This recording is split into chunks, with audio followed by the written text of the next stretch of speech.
The Reds can't afford to tank, and they can't afford to compete. So what is it?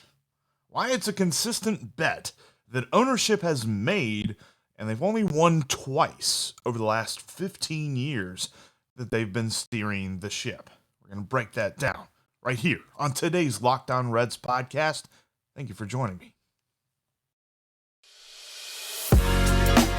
You are Locked On Reds, your daily Cincinnati Reds podcast, part of the Locked On Podcast Network, your team every day. Hello and welcome in. Let's talk some Reds here on Locked On Reds. I'm your host, Jeff Carr, the super fan and crazy addict who's turned addiction for Reds into information for you. Glad to have you aboard today. We're going to talk a lot about what this team is doing this offseason, why I'm not really sure that you can call it tanking, but you definitely can't call it competing.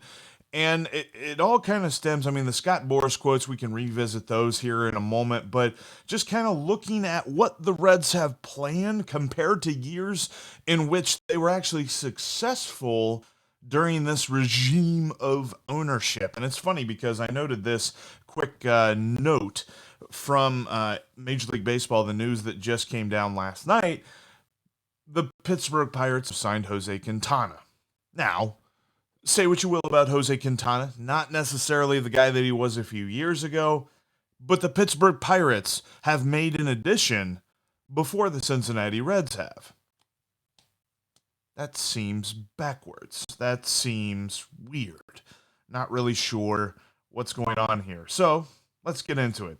Because the ownership of this team and the leadership of the Reds are still betting on drafted players. Now, I think it was some months ago that I did this episode, but there was an episode where we looked at the draft picks, the first-round draft picks from the 2010s, from the last decade. And I don't necessarily know why they continue to make this bet. This is a bet that they've made ever since they bought the team back in 2006, and it's only worked twice.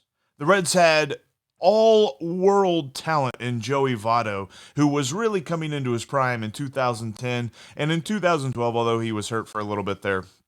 But those 2 years in which the Reds were ultra successful, yes, Joey Votto was a huge reason for that. But there were also acquisitions that were made. These weren't guys that, it wasn't a completely drafted team. It's very rare nowadays to see a completely drafted team do so well. In fact, even the Tampa Bay Rays don't do this. The Tampa Bay Rays are very savvy with trades, and that's kind of the reason that the Reds worked in 2010 and 2012. When you go back to those teams, yeah, they had Joey Votto on them, yeah, they had Jay Bruce on them, and they had some pitchers that had developed like Johnny Cueto, and they drafted Mike Leake. They kind of ran into him. That's one of those situations where you wonder if the player caught the ball or the ball caught the player. Mike Leake caught the Reds. They didn't catch Mike Leake. That was like, wow. But even then, it was still a situation where they acquired guys in 2010. They had Francisco Cordero, who they signed through free agency. They had guys that they traded for, like Brandon Phillips, which is kind of an aberration. That's not like or maybe that's the right word. Whatever. It's a big word. It's kind of the exception more than to the rule because they got him for nothing, and that's not exactly something you're going to get every single day, although they did get Luis Cessa and Justin Wilson for nothing. Those guys could be key contributors this coming season in a good way. But for the most part, you've got to be smart with your trades, like getting Scott Rowland and getting some other guys like that were important to the teams. In 2012, they got Matt Latos. Say what you will about how goofy Matt Latos ended up being. He was awesome in 2012. So when you think about all of that put together, they can't just sit on their hands with this. We can't be talking about a team that goes through the offseason and, all right, you're not going to spend for free agents, that's fine, but you got to be smart with trades then. You've got to be able to build a team and not just expect the same guys that you've been expecting to help you out. Nick Krall cannot dismiss, and I'm going to call it this, and we're going to expound on this later, the Alfredo Simon rule.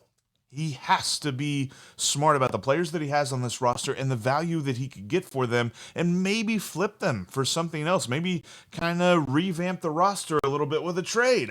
This is not something that the Reds can just sit on their hands. Filling a roster with holdovers just because they're here has not worked. Period. Plain and simple. So you're looking at some guys on this roster as, all right, they did kind of good, kind of okay. They were good. Yeah. So they're going to be good next year, right? They're going to be fine next year, right? What if last year was a career year for them? What if that is the best that they will ever be? Nick Krall has to be honest about that, and we're going to talk about that a lot more today and tomorrow as well, right here on the Locked On Reds podcast, because this is not something he can mess up. We're not talking about the Reds tanking. It's like I said in the cold open. We're not talking about the Reds tanking, but we're also not talking about them going all in and competing. So how do we fill in the middle? You're hoping, is that word again? You're hoping on a lot of guys either just blowing up and breaking out, or some guys completely bouncing back, some guys turning into something that they have not been since they got here. In Moose and Shogo. You're hoping for Moose to be healthy, and you're hoping for Shogo to figure out whatever it is he doesn't have figured out with Major League pitching. You got to be smart about this, Nick Krall. You got to be smart about this.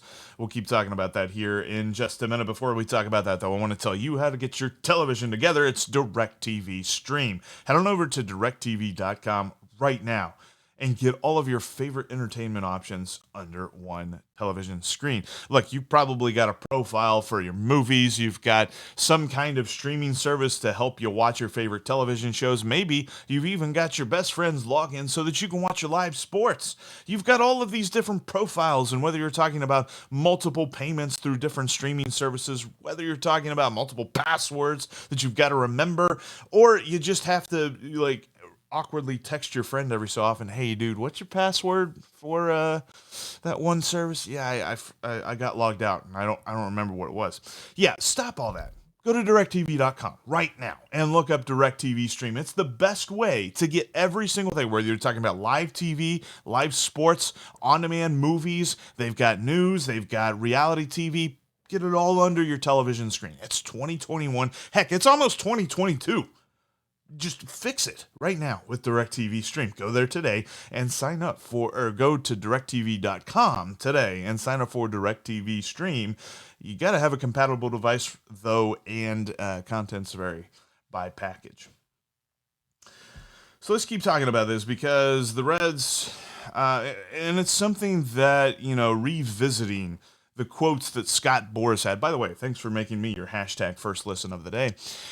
Scott Boras was talking about this right after the Braves won the World Series. He was talking about, it's competitive cancer. The Easter Bunny is given rotten eggs because the Braves won it, and all they did was go out at the trade deadline and get a couple of guys, and they were able to subvert these other teams who had spent a lot of money and done a lot of planning and really built up a great organization and won over 100 games, and those aren't the guys that get the championship. So it sounded a little bit pouty, but he had a good point because there are so many teams out there, and the Reds are doing whatever they can to say that they're not going to be one of these teams, but for all intents and purposes, people are calling them a tanking team. I mean, Ken Rosenthal listed them among the tanking teams in his most recent article on The Athletic.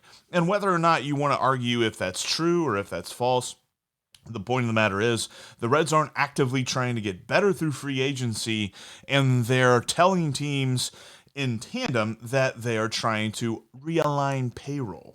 So it's not as if they're setting themselves up very well for a good negotiating spot at the table. And I get it. Free agency doesn't have to be the way. It's not as if the Reds have to go out and spend. I saw somebody say that the Detroit Tigers could spend $500 million on free agents this offseason. They don't have to do that. But it helps. If you have some measure, some mixture, we're talking about like baking a cake or something. You take a little bit of free agency and you add some savvy trades and you put some good draft and development in, and that's how you make up a good team. The problem is here recently, the Reds haven't drafted and developed very well. That's why the last like 3 years they've focused on how to revamp that, how to fix their development side, and they've started to see some progress. Guys who won't be in the major leagues for at least another year or two, maybe even 3, but they've seen progress with those guys. I'm very excited to see them play down the road.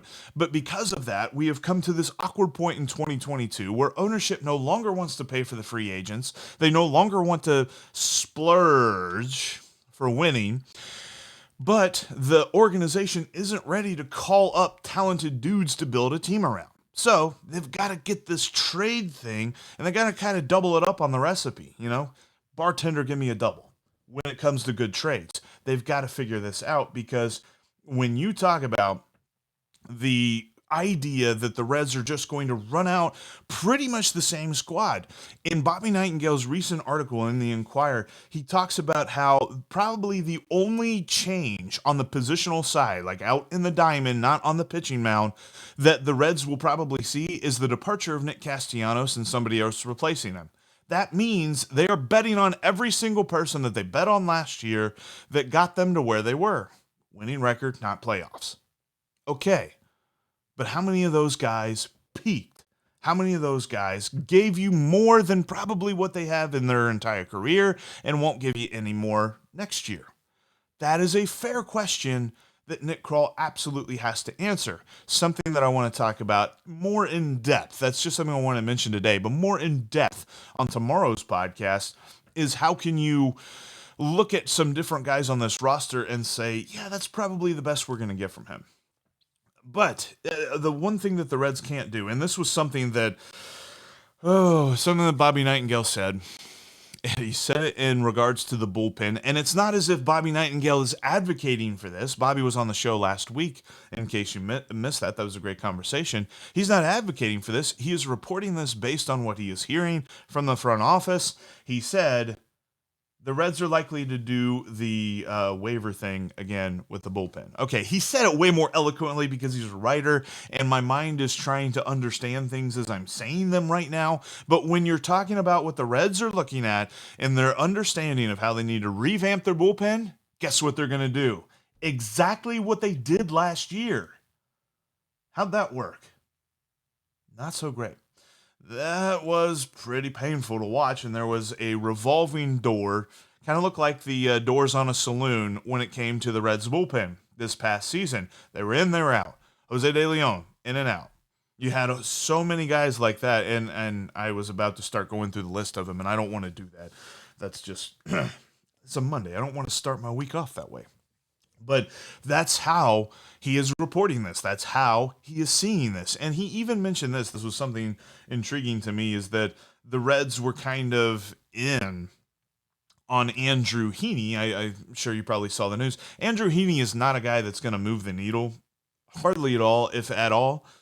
But the Reds apparently offered him a 1-year, $4 million deal, or at least a deal that was $4 million on the annual.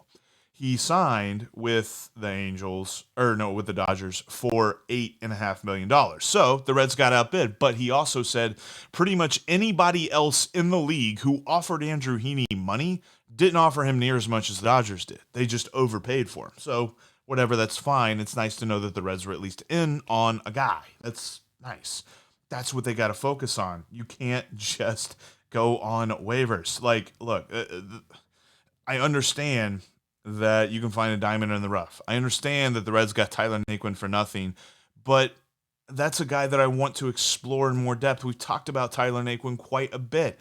He's a little bit of a confusing dude because 2 months out of the year, he was one of the best players in baseball, and the rest of the year, he was one of the worst.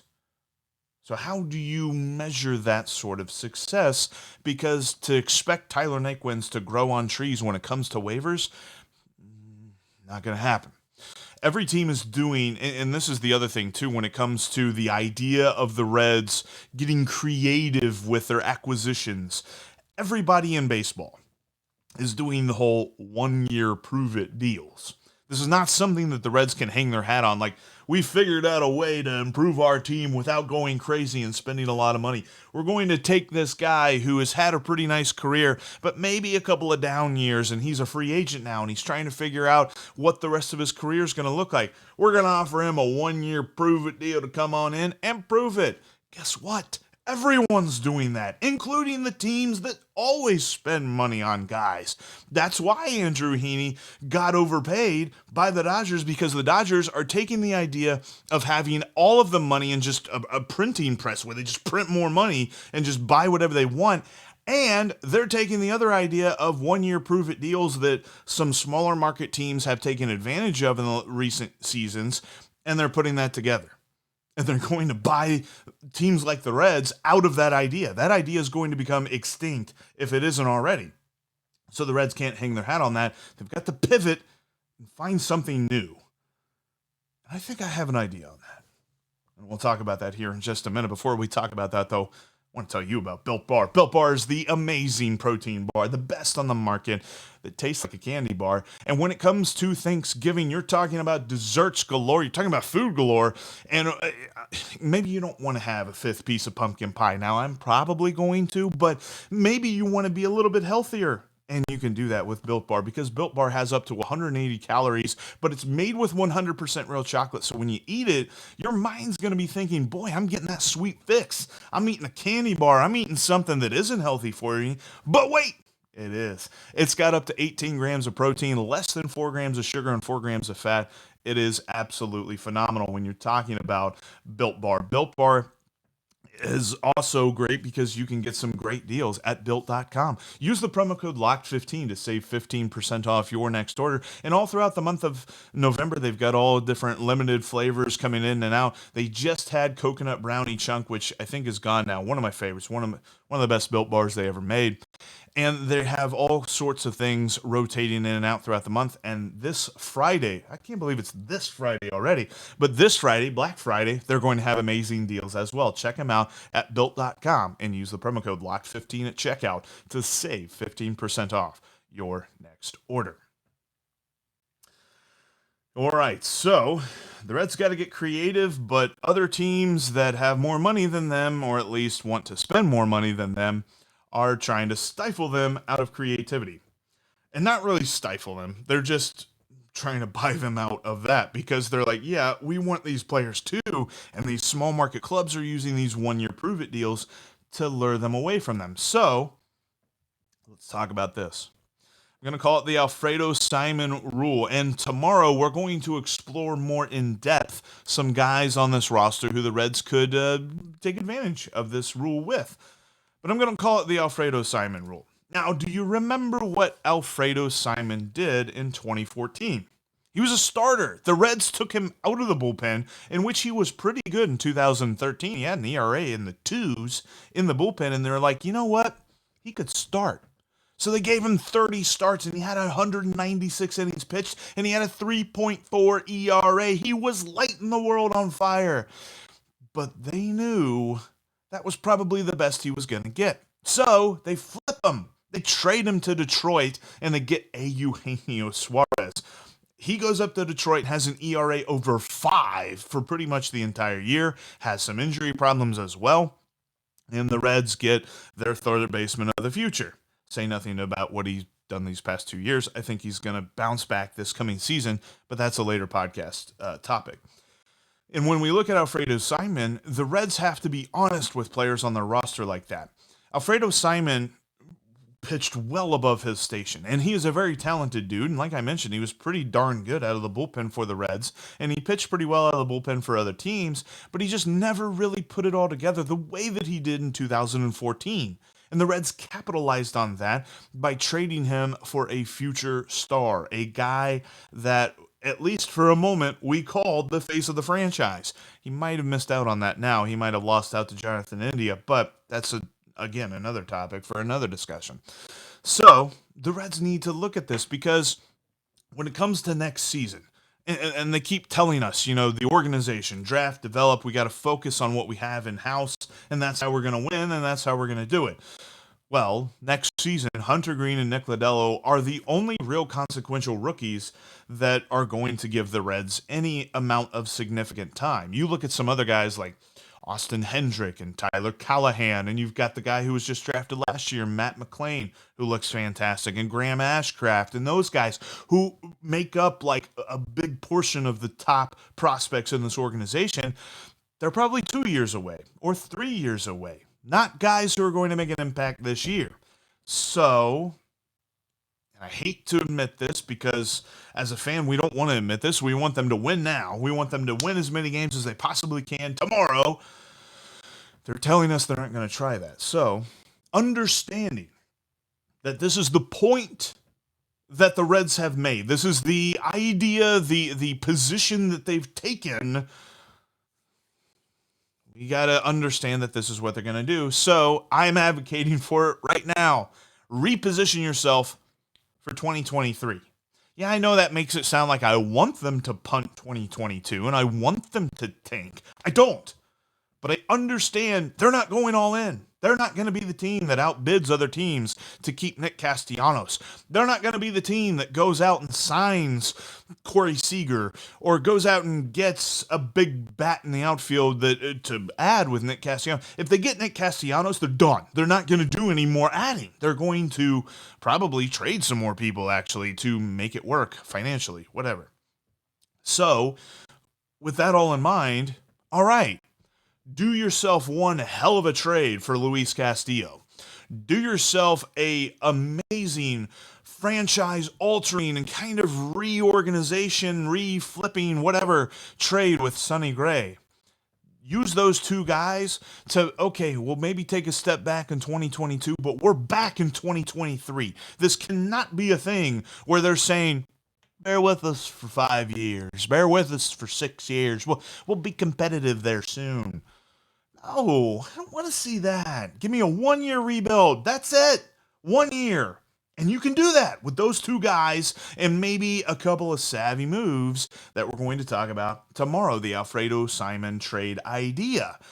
And because of that, I think that the Reds can do this. I don't think this is out of the realm of possibility because you can make a trade if you're smart.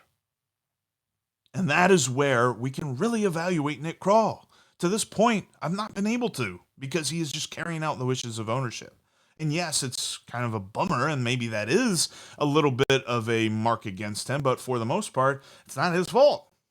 And I'm not going to sit here and tell you that I think that Nick Krall is a bad general manager for the moves that he's already made.